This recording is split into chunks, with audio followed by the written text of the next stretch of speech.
on my journey across one of the last human settlements at the bottom of the earth.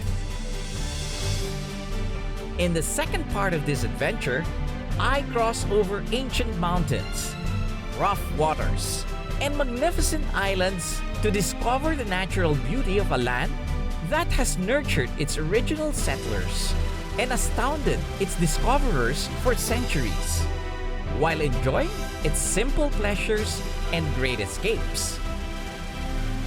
Join us as we conquer wild and untamed Tasmania.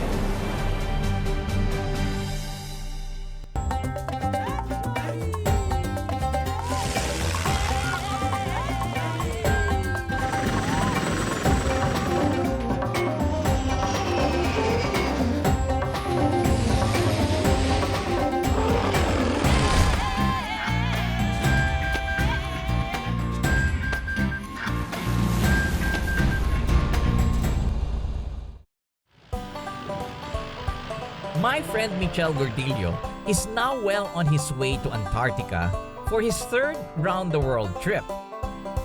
Helping him gear up for his flight, I also met some new friends at the Aero Club of Southern Tasmania. One of the guys, Paul Bollin, invites me over to his place with a magnificent view of the Hobart Cambridge Airport. Yeah. Which one came first, the flying or the house? Oh, the flying. I've been flying out of Cambridge for 40 years. No, I've been flying with the Aero Club of Southern Tasmania for 40 years. And the thing I liked about it is close to the airport. I'm sure you've buzzed this place several times. Yes. Normally we sort of come approach it straight off the top. Cambridge was the original airfield. Right. And then the Lanherne property was bought for Hobart Airport. And that's developed, and that's about to expand again too for international flight. They're about to put another 500 metres on the runway. Then all of a sudden, two fluffy creatures appear out of nowhere. These South American alpacas are becoming popular in Australia for their fleece. But Paul keeps these two only as pets. They seemed really curious about me. I smell good. It was nice to chat with Paul about his flying and his life here in the country. It made me want to see more of Tasmania's beautiful countryside. I drove to the outskirts of Hobart, where one can smell the fresh country air, and life gradually moved at a much slower pace. Plenty of farm-stay cottages and bed and breakfast options can be found in the area. Out here, you are reminded of going back to the basics and living off the land, just as the first settlers once did. I'm sure if I lived here, I'd have a horse, that's for sure. Okay, here I go. I had a chestnut horse myself before, called Sanden. It's so nice to be walking out here in the field, in the countryside, playing with horses. Look at this field, it has different colors, yellow, red, green. And just behind me is a lagoon. I'm sure there are a lot of interesting animals and birds out there. I would go there for a walk. A short, enjoyable hike leads me to a sandy beach. Too bad, the weather in Tasmania is colder than the rest of Australia. Otherwise, the sand and the waves look very inviting for a quick swim.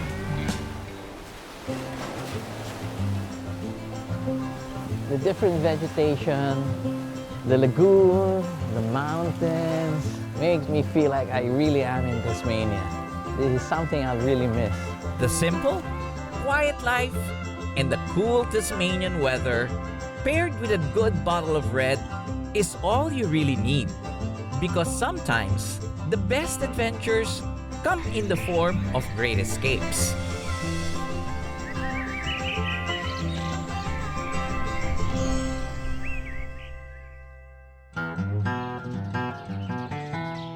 Other than its farmhouses, many heritage properties can also be found in Tasmania. Its colonial history is well preserved today in its many buildings restored for different uses. One such historic building is Claremont House.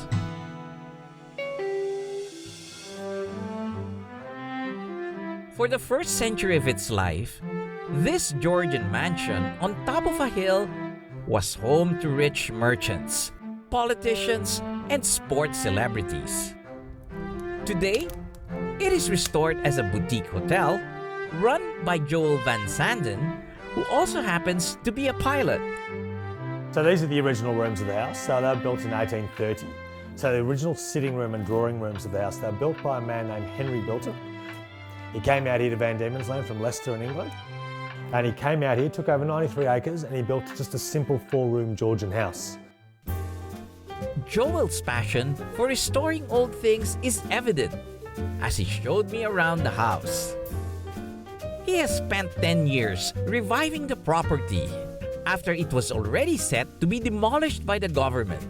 Now, he has breathed life into every room, and each corner really takes you back in time. I'm just wondering how you got into I know you're flying, I know you're just like me, enjoying the flying and everything. Yes. But how did you get into this? I fell in love with old properties. My sister and I were raised by my grandmother. She raised us essentially to respect everything that was made during her time. She always talked about the old times. So I grew up with a passion and great respect for old things. He shares that one part of loving old things is appreciating the history that came with it. And he was very candid about the mansion's colorful history. Yes, the house is haunted as well. Because during the hospital there was 2,000 soldiers that were patients here between 1941 and 1947. And a lot of patients unfortunately did die here at the house. Don't worry, I'm brave. Excellent. Not to worry about that. Well, if you're brave, did you want to go upstairs and see the top of the tower? Well, I would love to. Shall we go? Yeah, absolutely. Yeah, okay.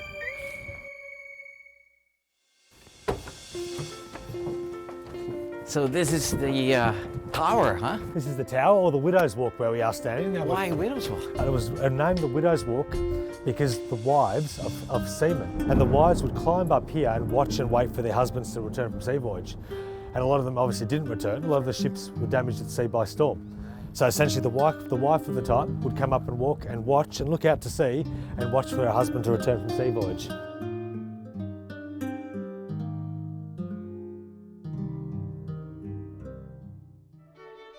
You know, you've got so much history, so much heritage in this area. Absolutely. You're really very lucky. Thank you. Congratulations on that work. Thank you very much. And being a pilot too. Excellent. Thank you. It was always a good feeling meeting people who did things with such great passion. And I was glad to be able to experience a bit of Tasmania's history.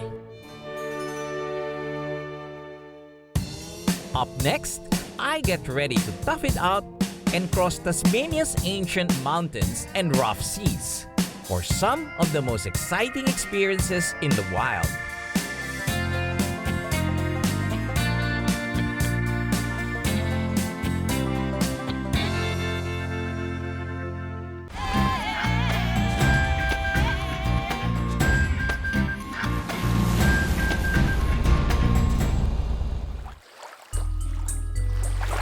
Australia's island state of Tasmania has some of the most spectacular coastal and mountain sceneries in the country.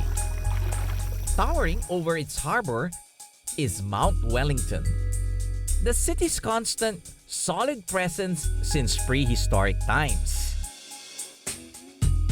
I drove up its summit road, snaking up a thick, temperate forest.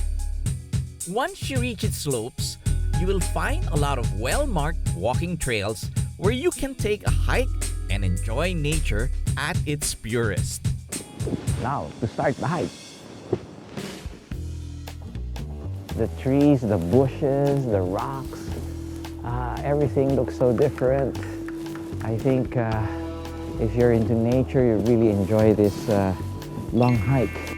Millions of years of geologic activity resulted in different types of soil, making its plant life very diverse. As I climbed higher, the temperatures continued to drop. Up in the mountain, the temperature is 10 degrees lower than that of Hobart. I'm almost at the peak of Mount Wellington. 3,000 feet above sea level, and the landscape changes dramatically, and so does the weather. I'm freezing. Wind-swept trees dominated this side of Mount Wellington, making it almost fairy tale-like. The mountain also influences Hobart's weather, and its natural streams feed the river and harbors of Hobart. This is natural spring water from Mount Wellington. I'm really thirsty, so maybe it's a good time for me to take a drink. Really fresh and cold. Whew. The water from the mountain is said to be the cleanest water available to any major Australian city. This reliable water supply shaped the new colony. It wasn't a very easy climb, but I wanted to get to the peak, hearing about its stunning views. Looking up, something huge caught my eye. Wow, look at the eagle. It was a Tasmanian wedge-tailed eagle, known locally as an eagle hawk. It's the largest bird of prey in Australia and now on the endangered list. Its wingspan can spread up to 9 feet. But it seems like this big guy is being harassed by smaller birds. It turns out that the eagle's presence threatens small birds, and they try to mob him and drive him away from their nests. What a truly magnificent creature. I was very lucky to catch sight of such a rare species.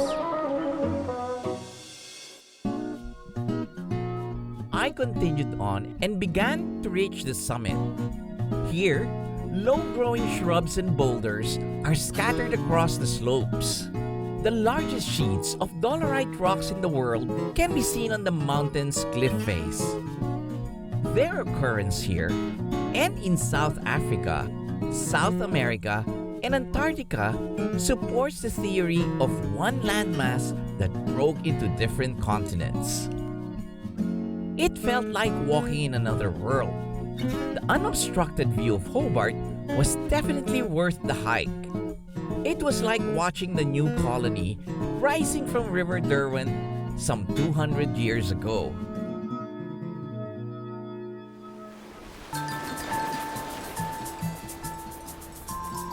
Tasmania has an interesting geological history. Scattered across the peninsula are plenty of unique rock formations. Eaglehawk Neck is a small town but a gateway to Tasmania's many geological wonders. Although these pavements look like they're man-made, they're actually a result of natural erosion over millions of years ago. These mosaic tiles are a phenomenon called tessellated pavements. Formed as bedrocks are fractured by the Earth's movements. They continue to be shaped by waves over time. Some areas look too perfectly laid out to be naturally made. It's a testament to the marvels that nature can do. While here at the neck, I took the opportunity to explore this side of the peninsula where the vast Tasman Sea meets the South Pacific Ocean. They said that the seals and the whales are out in the sea moving around. Luckily, I've got a buddy who's got a boat. I better check this out. Damo is a very experienced skipper and has threaded these waters since he was young. And today, we're off for an adventure. There's a bit of a gurgle, but that won't stop us. Classic Tasmanian weather for you, okay? We get sun, wind and rain all at the same time. He takes me to some of the most impressive coastal rock formations you'll ever see. So the coastline that we travel along today, one of the most geo-significant coastlines in the world. 60 million years of layering it took just to form this rock. It was amazing to see the layers up close, each dating back to a different time. Here is a collapsed archway and they call this one the Devil's Kitchen. So the name of this place just comes They're from convict times on the wilder days when salt and sea spray were coming out of the forest canopy above, but down below there, they represented a boiling cauldron. So basically this rock here was pushed up, you know, when Australia pulled away from Antarctica for the breakup of Gondwana. Sideways. Yeah, it looks like it's slightly tilted, yeah. And really, once you think about it, we really are at the ends of the earth. We're further out there, there's no more land. There is, by the way, but it's a very Antarctica. Maybe on my next episode I'd do that.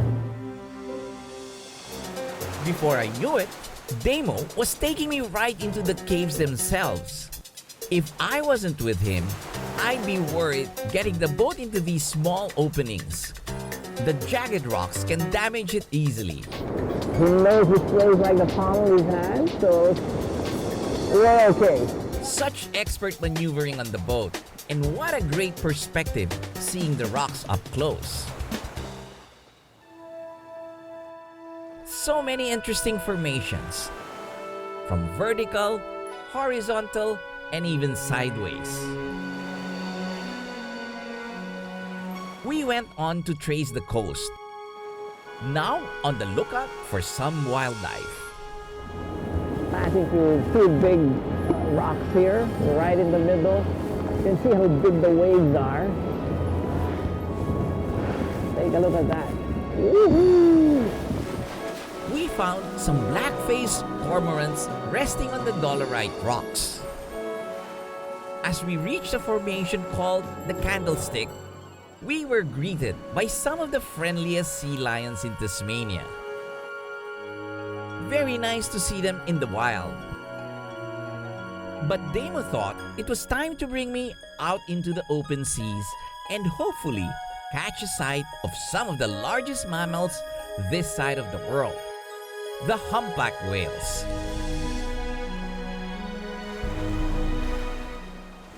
I'm looking far. If I see somebody jumping or tail splashing, this is exactly the place where they see it.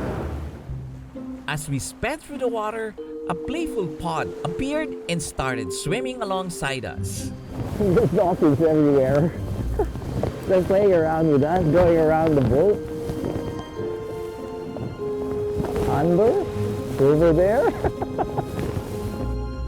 It was like the sea was our playground. Let me catch this guy. There seems to be plenty of food available, and some sea lions also swam up close. Suddenly, is that a spray and a giant fin? Yes, it's a humpback. Well, we saw that whale from afar. We're waiting for the blow. We were quite far, so we had to rush. Hopefully it surfaces again. Exactly when it will surface, we don't know. But it's right in this area.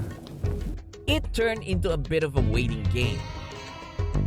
Everyone's very quiet, trying to anticipate listening to the blow. It's freezing out here, but we don't really mind it because we want to see the whale. And finally, there he is! Wow! we followed him around for a bit as he surfaced a few times. What an incredible feeling, being so close to these majestic creatures. It's amazing, the ocean is so big and so huge, and you see this whale swimming right beside you. But it would also be such a grand sight if I can get to see them from the air. Well, maybe that's what I should do next. After the break, we experienced Tasmania from the skies, flying over some of its most dramatic islands.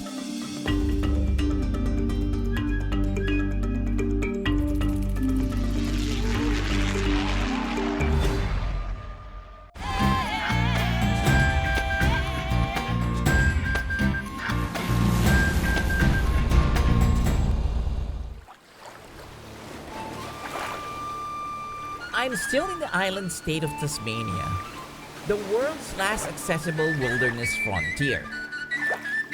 Some places are only accessible by air, and today we are taking this BN Islander to see some of its remote islands.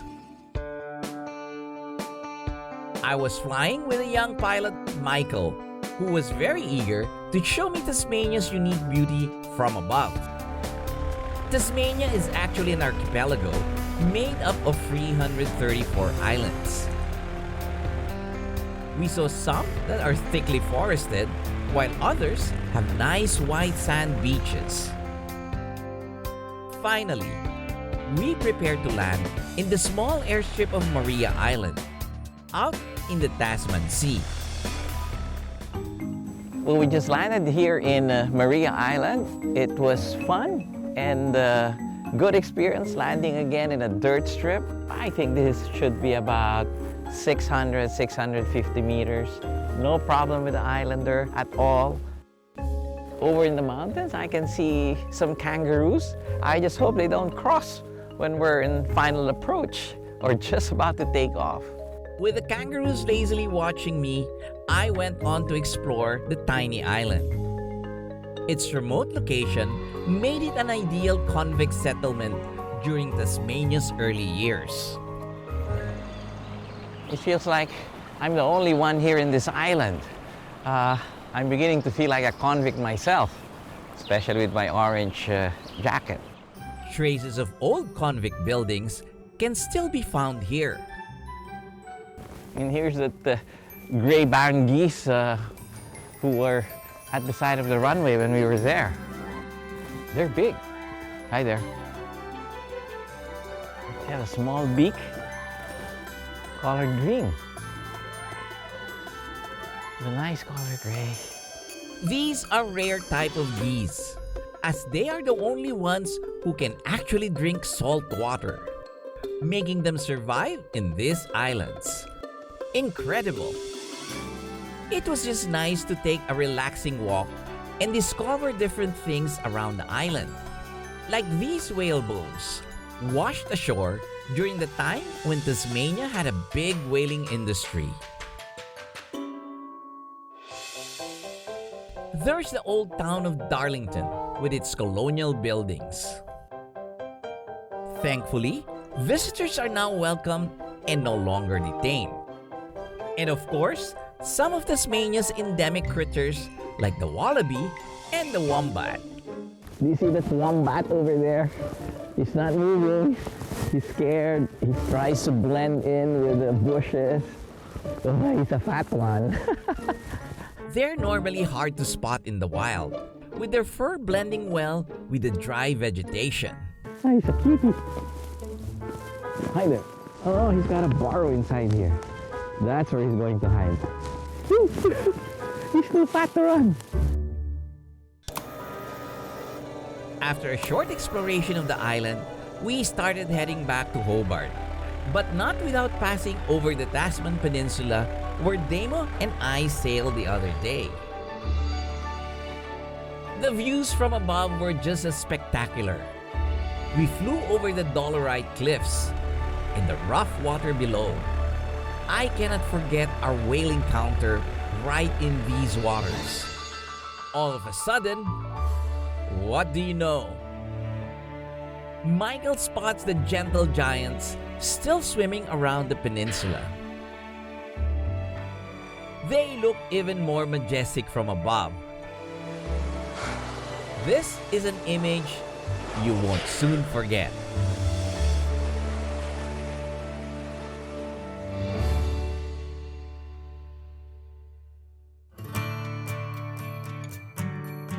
Tasmania is one of the Earth's last wilderness frontiers, home to species of animals that have evolved and survived with the ever-changing environment.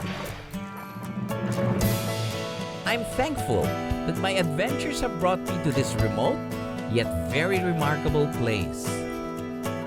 It is truly paradise at the ends of the earth.